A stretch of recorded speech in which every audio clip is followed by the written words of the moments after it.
Mes bien chers frères, bonjour à tous. Je viens ici pour continuer l'enseignement que j'essaye chaque semaine de vous donner sur la foi catholique. Et vous savez que j'aime discuter, parfois avec les célévacantistes, parfois avec d'autres théologiens qui peuvent affirmer un certain nombre de choses. Et j'ai également un autre débat avec Arnaud Dumouche. Et je voudrais aujourd'hui voir un petit peu, tel qu'il est indiqué dans le titre de ma vidéo, « Péché mortel ou péché contre le Saint-Esprit ». Pour ce faire, je vous propose aujourd'hui de reprendre le livre de notre ami Arnaud Dumouche. Le voici. Ce livre s'appelle « L'heure de la mort ». Il est aux éditions Docteur Angélique. Je l'ai acheté, donc c'est un livre que je possède. Et il est dans la série, car Arnaud écrit beaucoup, Eschatologie. Alors, Arnaud écrit dans son petit manuel d'eschatologie. Tout d'abord, nous allons prendre... Arnaud, j'espère que vous allez faire une vidéo pour répondre à mes questions, répondre à ce qui me pose question dans votre livre, justement. Ça serait bien, ça ferait partie du débat. Et en même temps, les gens aiment ces échanges. Mais répondez-moi, s'il vous plaît, répondez-moi dans le cadre de votre livre. Alors, vous avez un sous-titre, page 94. Ce sous-titre est « Les 6 voies de la damnation ». Alors, vous écrivez « Le fait que seul un blasphème contre l'Esprit Saint conduit en enfer, cela fait partie de la foi la plus sûre de l'Église. » Alors ça, c'est en note. Arnaud, ici, vous vous trompez. La foi de l'Église, je l'ai lu dans ma dernière vidéo, car vous aviez déjà repris ce thème-là à une autre page. La foi la plus sûre, c'est de dire qu'un seul péché mortel conduit en enfer. C'est ça la foi la plus sûre. Là, vous êtes en train de dire quelque chose qui n'est pas vrai. La foi la plus sûre, seul un blasphème contre l'Esprit Saint. Non, Arnaud, non. Vous vous en souvenez, nous l'avons lu beaucoup de fois. Je vous rappelle que...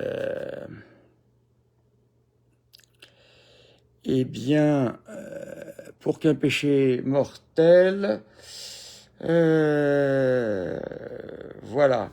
Je vous rappelle au numéro 1861 du catéchisme. J'aimerais beaucoup que vous nous parliez sur ce numéro du catéchisme, cela m'intéresse beaucoup. Le péché mortel est une possibilité radicale de la liberté humaine comme l'amour lui-même. Il entraîne la perte de la charité et la privation de la grâce sanctifiante, c'est-à-dire de l'état de grâce.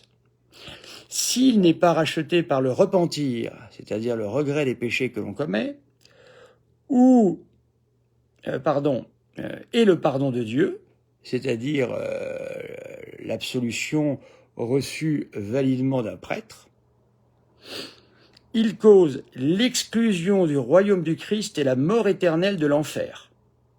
Notre liberté ayant le pouvoir de faire ses choix pour toujours, sans retour.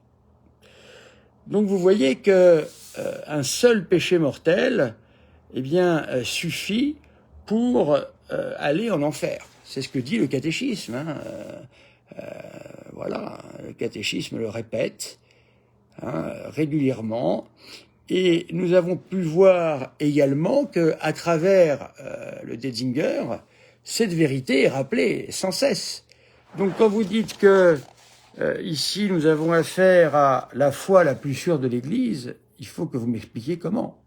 Moi, je lis que la foi la plus sûre de l'Église, depuis très longtemps, c'est qu'un seul péché mortel suffit à nous conduire en enfer. Voilà. Donc déjà, ça, c'est une erreur. Ensuite, mais la description de ces 6 péchés contre l'esprit vient des grands théologiens. Oui. Saint Thomas d'Aquin les a repris à Saint Augustin. Il n'y a pas exactement, mais bon, il n'y a rien à ajouter. 700 ans plus tard, je n'en ai pas trouvé d'autres. Heureusement, heureusement, mon cher Arnaud, que vous n'avez pas trouvé d'autres. C'est Saint Thomas n'en a pas oublié, je ne pense pas, ni l'Église. Voilà. Alors, ensuite, vous dites,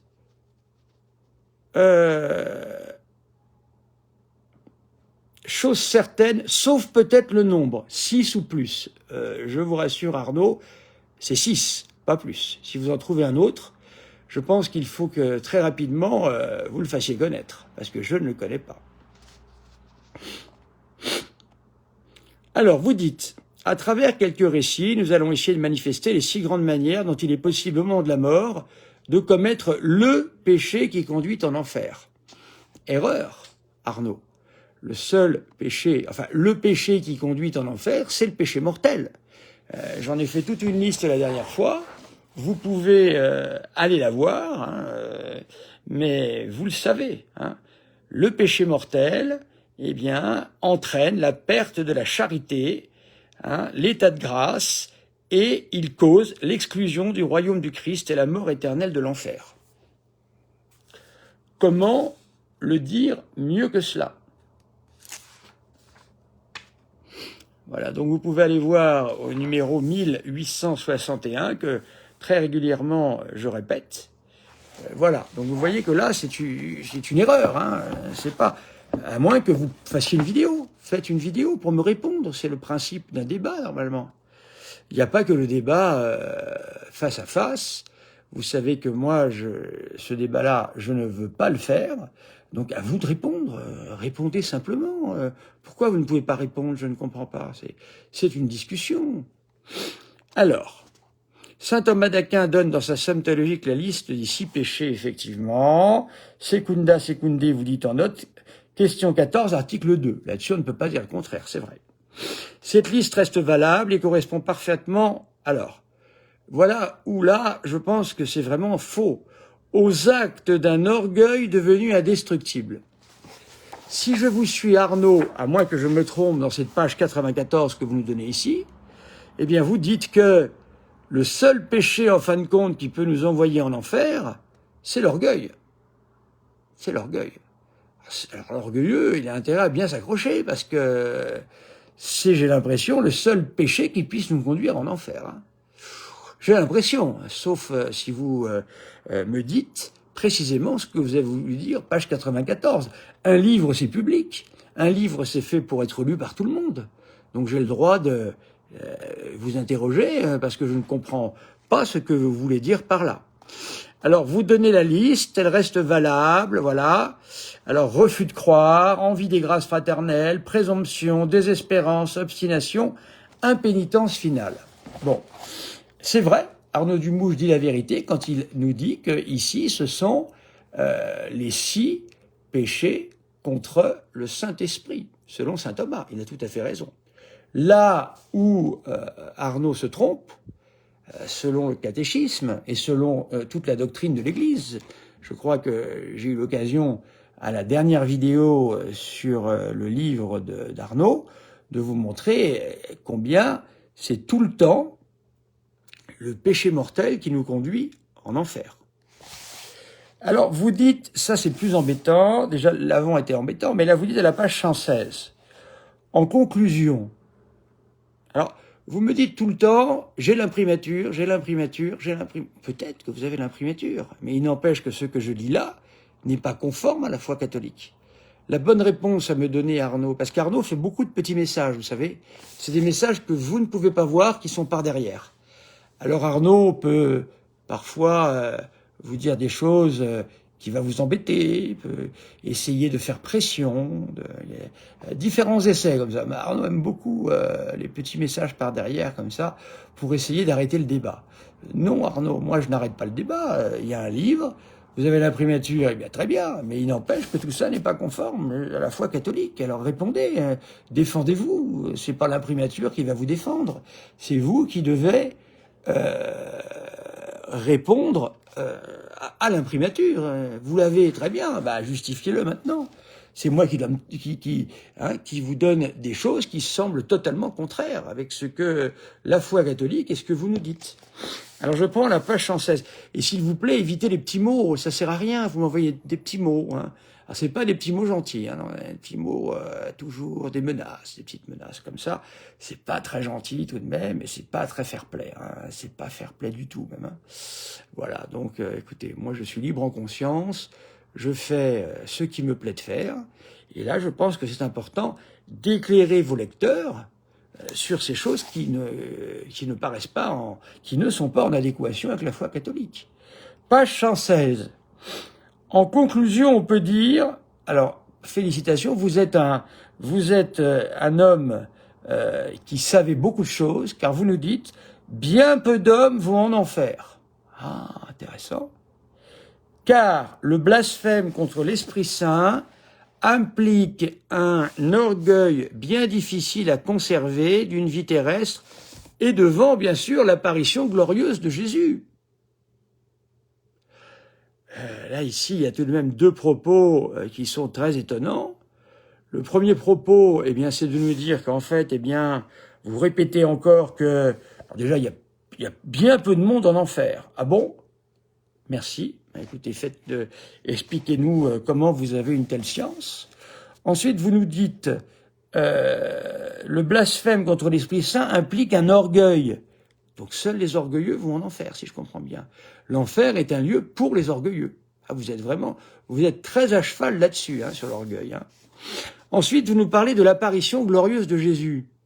Jésus, mon cher Arnaud, au moment de son apparition lors de ce que l'on appelle le jugement particulier, n'apparaît pas de manière glorieuse. Il apparaît comme un juge. Il juge nos actions. Hein, c'est le jugement particulier. Pourquoi appelons-nous ça jugement particulier? Expliquez-moi. Donc là, il y a encore un problème. Voilà. Bien peu d'hommes vont directement au paradis, car la toute petitesse est rare. Ah, ça, c'est des termes que vous aimez beaucoup. Vous les reprenez très souvent, voyez-vous. La toute petitesse. Qui a dit que c'est la toute petitesse qui nous conduira au ciel? Alors, Sainte Thérèse de l'Enfant Jésus a parfois ce langage, mais je ne suis pas sûr qu'elle mette sous ces mots-là la même chose que vous. Hein, la toute petitesse, évidemment, hein, c'est se sentir un avec Jésus. Curieusement pourtant, elle est plus fréquente chez les pécheurs écrasés par la vie, que chez les croyants trop sûrs de leur perfection. Alors vous voyez là, Arnaud va nous faire une citation que l'on peut appeler une citation hors contexte. Déjà, Arnaud, vous nous faites une citation et vous ne mettez pas le numéro de la citation biblique. À moins que ce soit, j'ai pas trop compris. Alors vous nous dites, les prostituées et les pécheurs nous devancent. Alors, les prostituées et les pécheurs, c'est les pécheurs publics. Je ne sais pas de quoi vous parlez là. Il faudrait que je regarde. Comme vous ne citez pas le passage biblique, je ne peux pas le voir. Et les pécheurs nous devancent dans le royaume des cieux. Alors si je suis ce que vous nous mettez ici, ce qui me paraît bizarre pour la Bible, c'est que si on veut faire son salut assurément, il faut être pécheur ou prostitué. Alors là, c'est formidable. Chers amis prostitués, continuez. Surtout ne changez pas de vie, car vous irez au ciel, c'est sûr. Et amis pécheurs, formidable. Arnaud a trouvé une nouvelle voie pour aller au ciel, le péché. Alors je ne sais pas quelle est cette citation, il va falloir que j'aille voir ça de plus près. Hein, vous me prenez toujours de court, hein, vous avez vraiment une très grande imagination, Arnaud.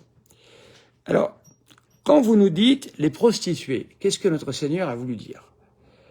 Les prostituées qui se convertissent, je répète, les prostituées qui se convertissent. Lorsque l'on continue à vivre de prostitution, Non, Arnaud, on ne peut pas prétendre à aller plus vite au ciel que les autres. Non. Alors maintenant, c'est pas pour porter des jugements, mais je juge simplement ce que vous écrivez. Et les pécheurs, alors ça je vais regarder de près, parce que ça m'étonnerait que les pécheurs nous devancent dans le royaume des cieux. Hein. Sinon il suffit de pécher. Alors là il y a quelque chose qui m'ennuie. J'irai voir. Hein, je vais voir d'ailleurs si on peut trouver ça tout de suite. Attendez, on va voir ce que nous dit. Je vais voir si je réussis à trouver ce passage. Mais vous voyez, nous sommes face à des choses très curieuses ici. Hein.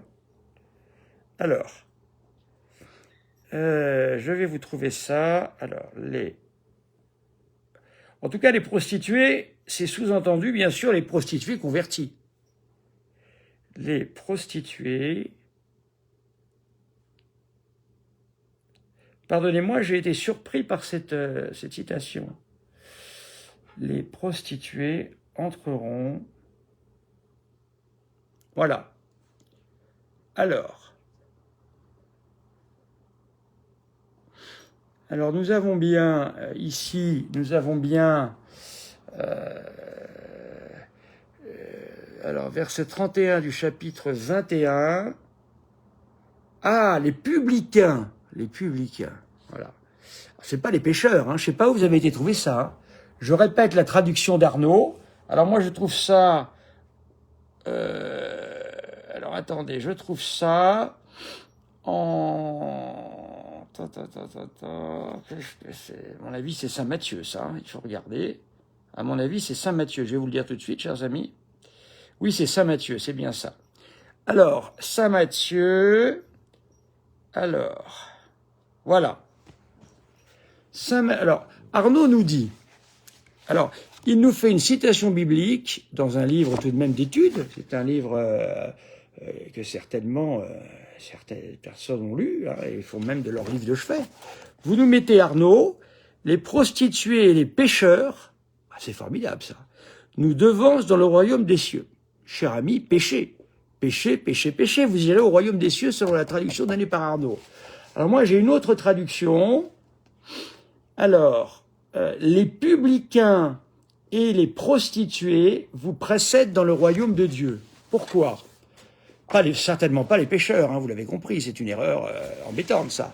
Il faut que vous fassiez un changement, Arnaud, je pense, dans votre prochaine mouture.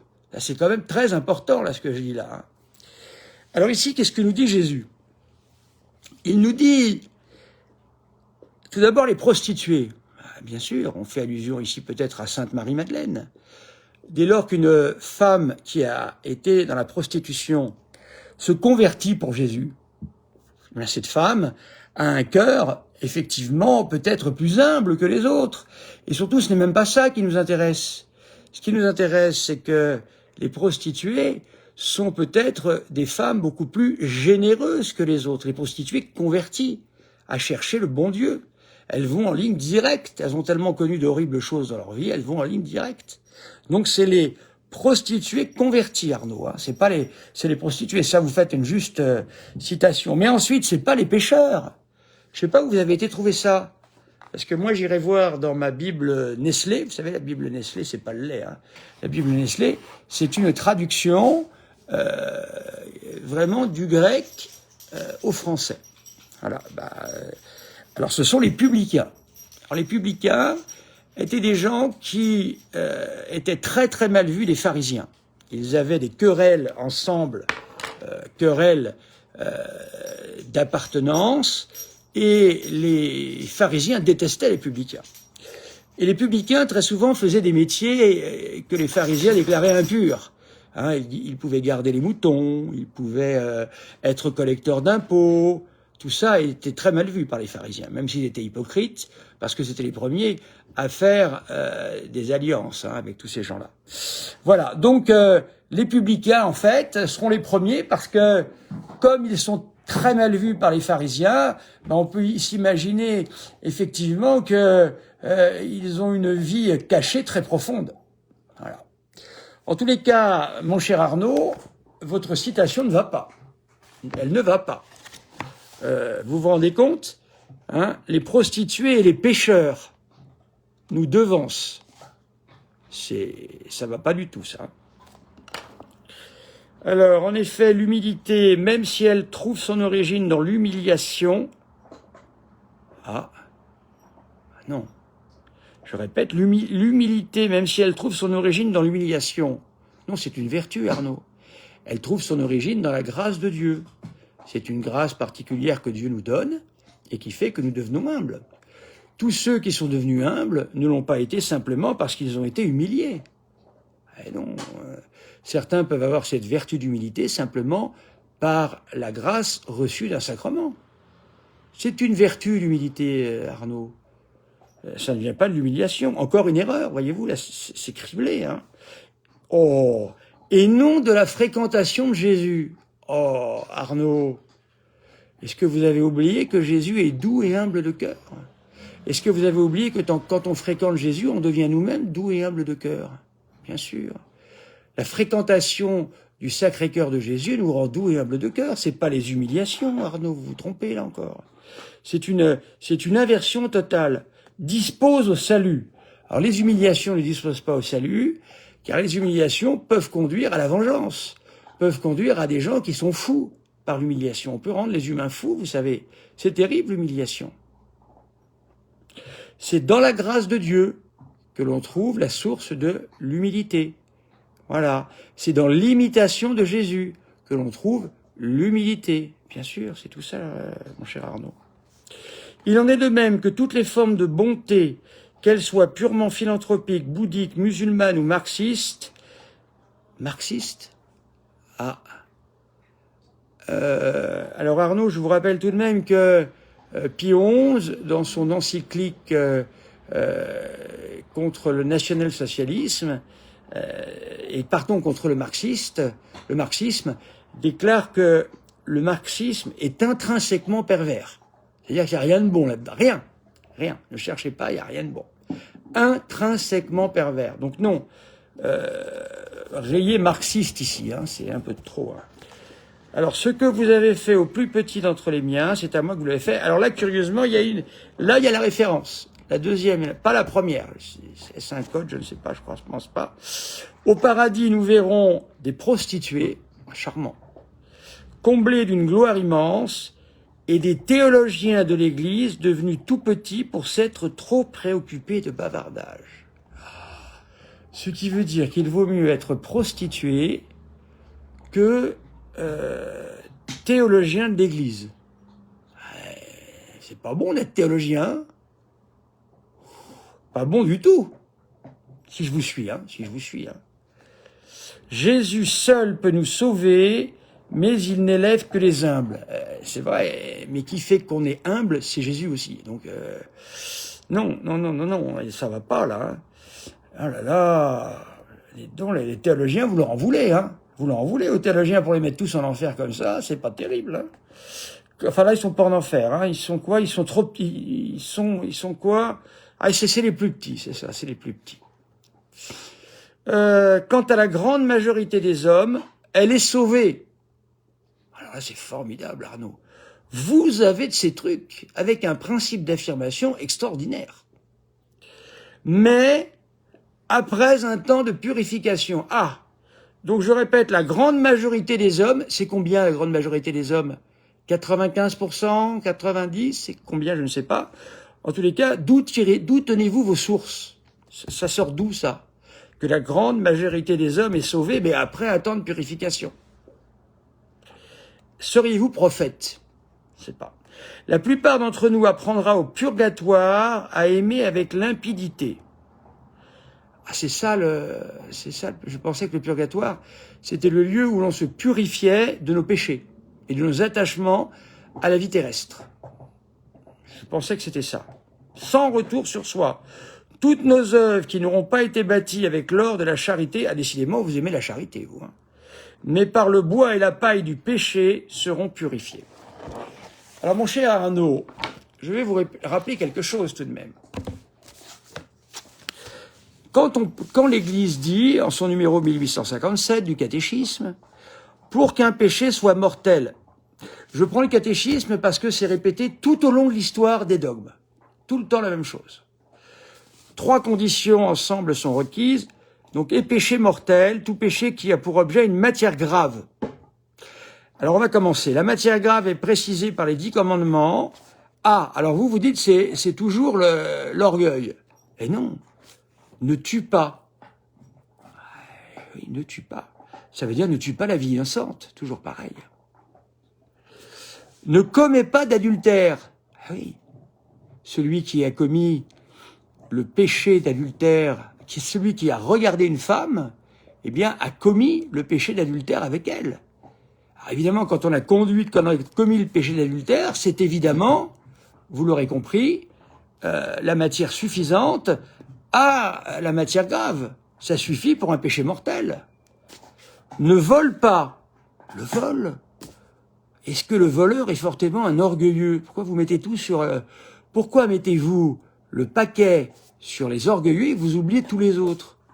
Vous savez que il y a une phrase que j'avais retenue, moi, quand j'avais fait mon traité au séminaire de la chasteté, parce que j'ai fait du séminaire assez longuement, et j'ai eu le temps d'étudier beaucoup de choses aussi, vous savez. Donc, dans le traité sur la chasteté, la première chose que j'avais apprise, c'était que saint Alphonse de Liguori disait que 80, tout de même, c'est le docteur commun, docteur de l'Église, hein, docteur commun de la morale. Hein. Saint Alphonse de Liguori nous dit que 98 personnes qui sont en enfer le sont pour des problèmes de chasteté. Hein. Aujourd'hui, il y en a beaucoup de problèmes de chasteté. Hein. Adultère, fornication, pornographie diverses et variées, hein, en particulier sur Internet, etc. Tout ça, ça suffit pour aller en enfer, hein, puisque ça fait partie des péchés contre la pureté. Ne porte pas de faux témoignages, ne fais pas de tort, honore ton père et ta mère, etc. Voilà. Donc vous voyez, le 6e et 9e commandement sont des péchés qui, quant à leur matière, suffisent largement pour aller en enfer. Eh oui.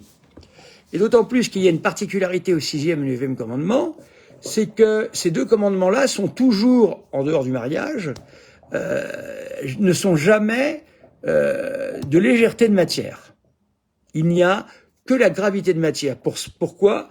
Parce que les péchés contre la pureté, 6e et 9e commandement, sont toujours contre nature, sauf dans le cadre du mariage, puisqu'il s'agit en fait d'actes qui normalement devraient être réservés à des époux et qui en fin de compte sont détournés de leur fin.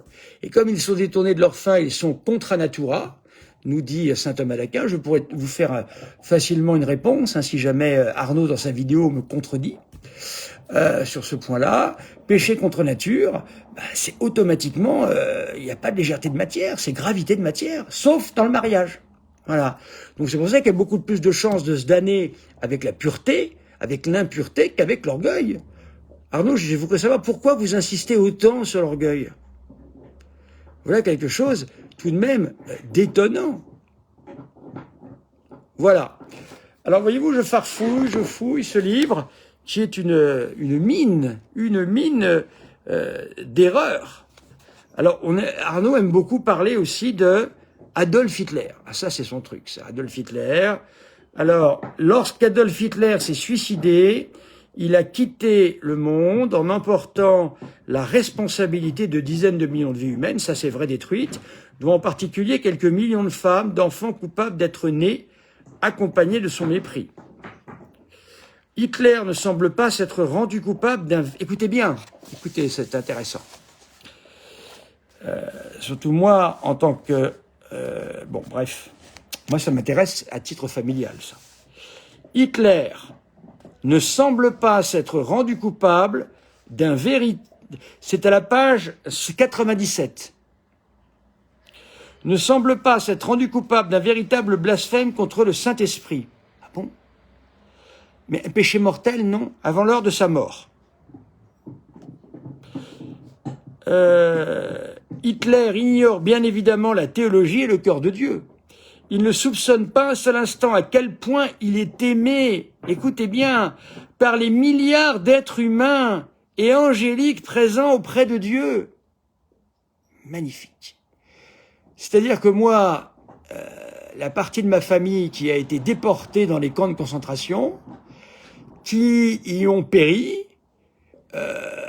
ma famille la plus proche, qui a souffert d'Adolf Hitler, eh bien, vous êtes en train de me dire, Arnaud Dumouche, qu'ils sont au ciel et ils sont en train d'attendre Hitler et de prier pour lui et que c'est merveilleux. Je répète, il est aimé par les milliards d'êtres humains et angéliques présents auprès de Dieu. Écoutez, moi dans ma famille, c'est pas ce que j'ai entendu, c'est bizarre. Hein. Adolf Hitler, donc, Adolf Hitler n'a pas commis le péché contre le Saint-Esprit. Mais est-ce qu'Adolf Hitler a pu commettre un péché mortel, par exemple, en déportant toutes les personnes déportées, les Juifs et d'autres? Il n'y avait pas que les Juifs, faut y penser. Hein. Catholiques aussi, nous devons savoir que a été déporté beaucoup de prêtres catholiques qui ont souffert terriblement dans les camps d'Adolf Hitler. Hein. Mais là, nous apprenons que Adolf Hitler a été préservé parce qu'il n'a pas commis le blasphème contre l'Esprit Saint avant l'heure de sa mort. Et les milliers de personnes qui étaient à Auschwitz sont très heureux, là, vous voyez bien. Hein, c'est pas précisé, mais ils en font partie, puisqu'on parle de milliards d'êtres humains. Ils sont présents auprès de Dieu. Et Adolf Hitler ne se rendait pas compte à quel point il était aimé par ces gens. Oh, c'est pas le témoignage que j'ai eu en famille, moi. Ah non, moi c'était plutôt ces tordures d'Adolf Hitler. Moi c'était plutôt ça, voyez-vous. Les camps de concentration, vous connaissez, Arnaud? Vous connaissez? Birkenau, etc. Vous connaissez ça? Oui, vous connaissez. Eh bien voilà, vous savez maintenant qu'Adolf Hitler doit être sauvé, sans doute, puisqu'il n'a jamais commis de blasphème contre le Saint-Esprit. Parfait. Mais qu'est-ce qu'on ne peut pas lire là-dedans? Alors, nous avons une note. Nous sommes toujours à la page 97. Un évêque en partance pour la Russie s'arrêta à Nuremberg lors d'une fête nazie. Il assistait à un discours d'Hitler. Celui-ci fixa les yeux sur lui.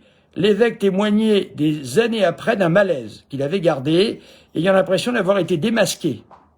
Il fut convaincu toute sa vie qu'Hitler avait pactisé avec le démon. Si cela est vrai, le péché d'Hitler devient beaucoup plus lucide. Alors on est en train de discuter, on ne sait pas trop. En tous les cas, une chose est sûre, c'est que il n'a pas commis le péché contre le Saint-Esprit. Je vous rappelle que pour Arnaud Dumouche, c'est le seul qui conduit en enfer. Donc Hitler est sauvé. Je continue. De toute façon, il est certain, écoutez ça s'il vous plaît. Ma famille qui est certainement au ciel, là, les Muslak, etc., qui ont subi les camps de concentration de ce cher Hitler, selon Arnaud Dumouche. Écoutez ça. De toute façon, il est certain qu'il fut accueilli à l'heure de sa mort par le déploiement d'un innombrable cortège de saints. Page 97, je lis ce qui est écrit dans le livre d'Arnaud Dumouche. Adolf Hitler n'a pas commis le péché contre le Saint-Esprit. Il ne savait pas ce qu'il faisait. Des milliards de personnes l'ont aimé, ont prié pour lui. Et arrivé au ciel, les saints se sont mobilisés pour l'accueillir. Mais vous avez entendu ce que je viens de lire? Le ciel entier, y compris mes aïeux, qui ont crevé dans des... Oui, aussi les gitans, mais mes aïeux aussi, ont crevé dans les camps de concentration, et ils ont attendu Hitler au ciel dans une joie merveilleuse, un cortège de saints. Et le ciel entier s'est mobilisé pour sauver ce grand pécheur. Mais vous savez, Arnaud, que ça, c'est presque un texte qui irait contre la loi. Vous êtes en train de faire une apologie de crimes contre l'humanité. Vous êtes en train de dire que l'un des plus grands criminels de l'humanité était attendu au ciel par une armée de saints. Mais qu'est-ce que vous racontez? Arnaud? Parmi les âmes présentes, écoutez ça! Mais vous parlez en mon nom, là, Arnaud? Les âmes présentes brillaient celles des millions de juifs qu'il avait fait exterminer. Mais Arnaud, là, vous êtes en train de faire une apologie de crimes contre l'humanité.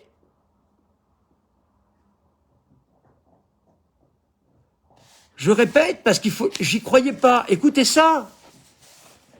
Le ciel entier se mobilisa pour sauver Hitler, ce grand pécheur. Parmi les âmes présentes, brillait celle de millions de juifs qu'il avait fait exterminer. Attendez-moi un instant.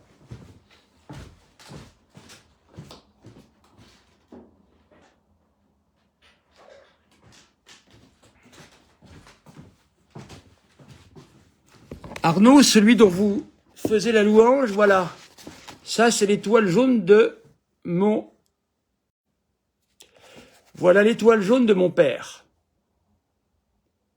Voyez-vous? Alors, vous êtes, mon père est décédé en 2006. J'ai eu toute une partie de ma famille déportée dans les camps. Et une autre partie à Paris qui portait ça. Ça, c'est celle de mon père, j'y tiens particulièrement. Je reprends. Celui qui a déporté ma famille. Parmi les âmes présentes, brillait celle de millions de juifs qu'il avait fait exterminer. Ça, c'est de l'apologie de crimes de guerre.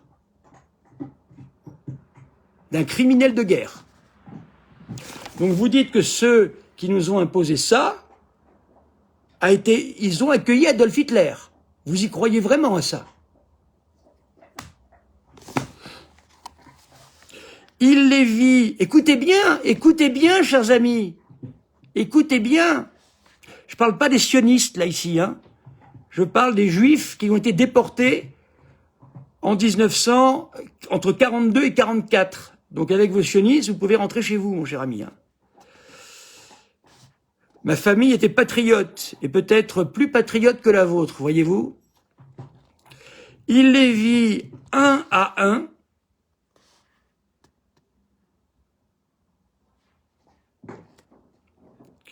Pendant un de ces regards profonds que peut offrir la puissance de Dieu au moment décisif.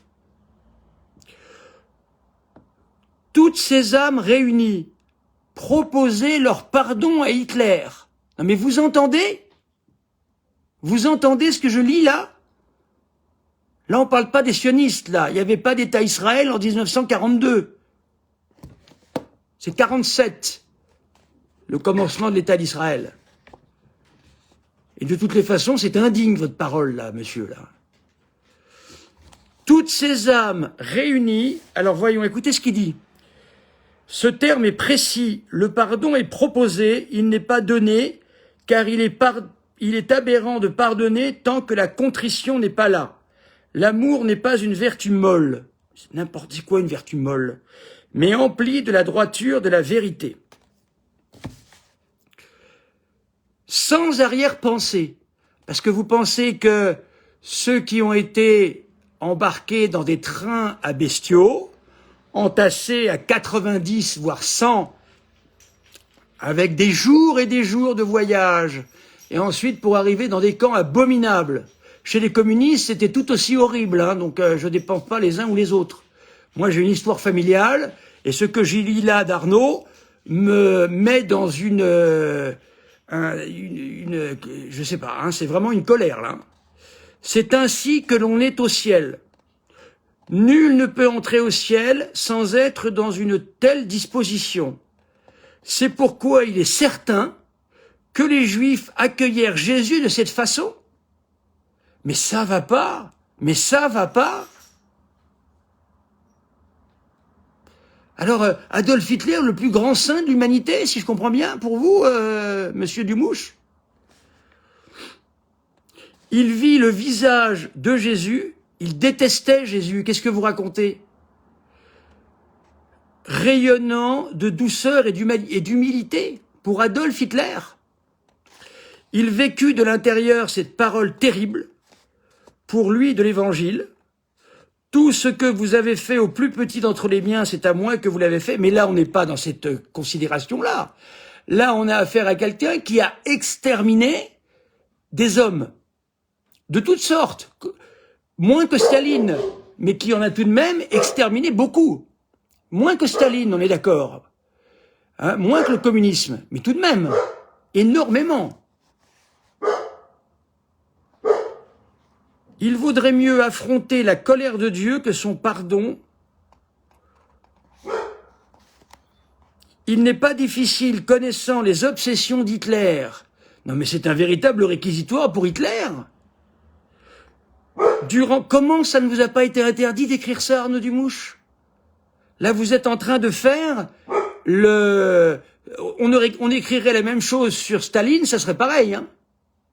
Vous êtes en train de faire l'apologie d'un criminel de guerre. Et lequel? Adolf Hitler, qui n'a même pas osé affronter ceux qui allaient l'attraper.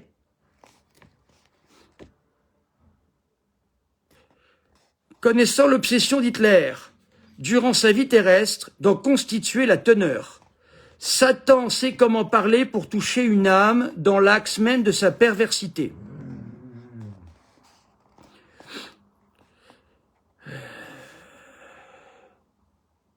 Voilà.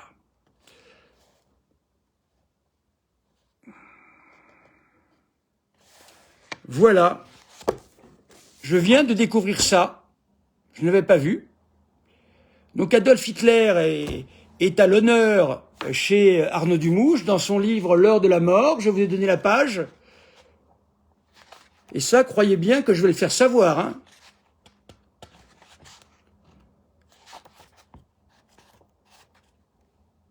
Je suis membre, moi, hein, des fils et petits-fils de déportés des camps de concentration. Donc Hitler était quelqu'un qui donc ne savait pas trop ce qui se passait en fin de compte. Il n'a pas commis le péché contre le Saint-Esprit. Il s'est retrouvé avec des milliards d'êtres au ciel qui priaient pour lui. Il est arrivé au ciel accueilli par des juifs, tous les juifs qu'il avait... Mais qu'est-ce que c'est que cette histoire, Arnaud Dumouche? Comment soutenir une ordure pareille? Pour moi, attention, Staline, c'est la même chose, hein, ordure également, hein. Ça serait, là, c'est plus important pour moi parce que ça me touche personnellement. Mais vous diriez la même chose de Staline, que ça serait terrible, hein. Voilà. Hitler s'est sorti d'affaire, il n'a pas commis le péché contre le Saint-Esprit. Vous voyez, chers amis, où est-ce qu'on arrive lorsque l'on défend que il suffit, seuls ceux qui vont en enfer sont ceux qui ont péché contre le Saint-Esprit? Eh bien, on arrive à sauver Adolf Hitler. Et on condamne des théologiens catholiques parce qu'ils ont fait du bavardage, alors qu'on va sauver des Adolf Hitler parce qu'ils ne savaient pas ce qu'ils faisaient. Enfin, voyons. Je suis outré, outré, outré. J'espère, Arnaud, que vous allez répondre. J'espère que vous allez répondre, Arnaud, de vos écrits. J'espère. Moi, je vous rappelle, hein, ça, c'est ma famille, ça. Celle de mon père. Vous savez les malheurs qui ont pesé sur tous ceux qui ont passé l'occupation à Paris? Pas seulement les Juifs, hein, les autres aussi. Et le père Kolb, vous savez comment est-ce qu'il est mort? Le père Maximilien Kolb, il est mort de faim, on l'a laissé crever dans un baraquement. Mais comment pouvez-vous soutenir des choses pareilles? Mais vous êtes un fou. Mais ça va pas. Voilà. Voilà ce qui se passe quand on passe de condamnation pour l'enfer, simplement le péché contre le Saint-Esprit, voyez-vous, alors que l'Église nous dit bien que c'est le péché mortel. Et Dieu sait que dans l'ordre des tu ne tueras point, je crois qu'Adolf Hitler, il est bien mort en étant bien content de ce qu'il avait fait, hein. Alors s'il vous plaît, pour votre propre honneur, vous devriez refaire ce livre et changer toutes ces pages.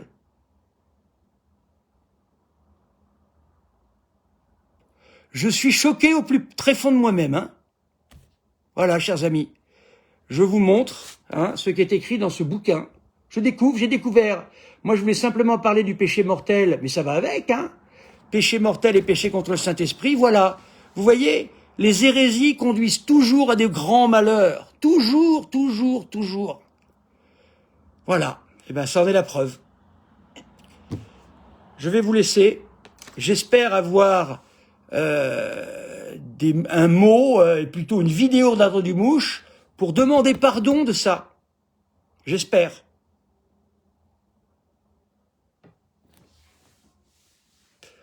Nous allons prier.